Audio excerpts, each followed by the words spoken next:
guys, di sini aku buat tugas video tentang proses lahirnya Pancasila yang berhubungan dengan Piagam Jakarta. Jangan lupa disimak videonya dan selamat menonton. Jadi, Pancasila itu nggak muncul begitu aja, tapi lahir dari perjuangan panjang bangsa Indonesia. Menjelang kemerdekaan tahun 1945, waktu itu Indonesia masih dijajah Jepang. Karena posisi Jepang mulai terdesak dalam Perang Dunia II, mereka berjanji akan memberikan kemerdekaan kepada Indonesia. Sebagai langkah awal, dibentuklah BPUPKI atau Badan Penyelidik Usaha-Usaha Persiapan Kemerdekaan Indonesia pada tanggal 29 April 1945. Tugasnya adalah mempersiapkan segala hal untuk berdirinya negara Indonesia merdeka, termasuk menentukan dasar negaranya.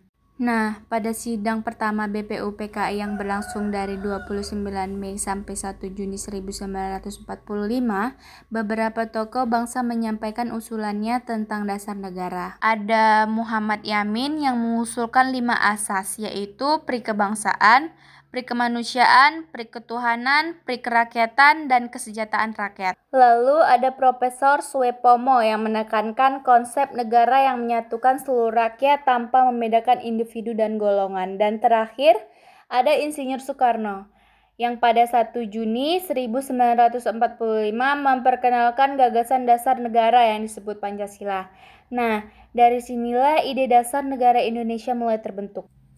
Setelah sidang itu, dibentuklah Panitia 9 pada tanggal 22 Juni 1945. Panitia ini beranggotakan tokoh-tokoh penting seperti Soekarno, Hatta, Yamin, Wahid Hasyim, dan lainnya. Mereka menampung semua pendapat dan akhirnya menghasilkan satu rumusan penting yang disebut Piagam Jakarta. Isi Piagam Jakarta ini terdiri dari 5 sila yang berbunyi seperti ini. 1. Ketuhanan dengan kewajiban menjalankan syariat Islam bagi pemeluk-pemeluknya. Yang kedua, kemanusiaan yang adil dan beradab. Yang ketiga, persatuan Indonesia. Yang keempat, kerakyatan yang dipimpin oleh hikmat kebijaksanaan dalam permusyawaratan perwakilan. 5. Keadilan sosial bagi seluruh rakyat Indonesia.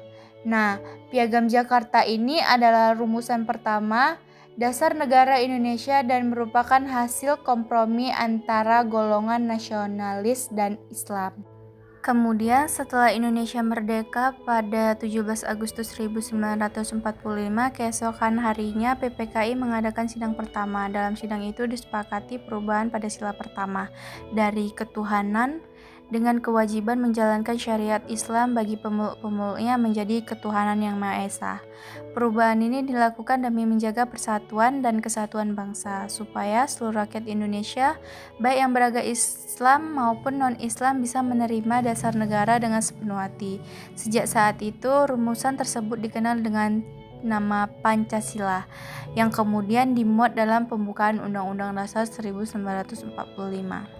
Jadi bisa kita simpulkan proses lahirnya Pancasila itu panjang dan penuh perjuangan, dimulai dari sidang BPUPKI, lahirnya Piagam Jakarta hingga akhirnya disahkan pada 18 Agustus 1945 sebagai dasar negara Indonesia.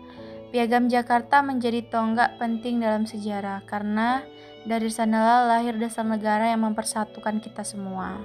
Thank you for watching guys. Semoga bermanfaat dan makin menimbulkan rasa cinta kita kepada bangsa Indonesia. Saya akhiri, wassalamualaikum warahmatullahi wabarakatuh. Bye bye guys.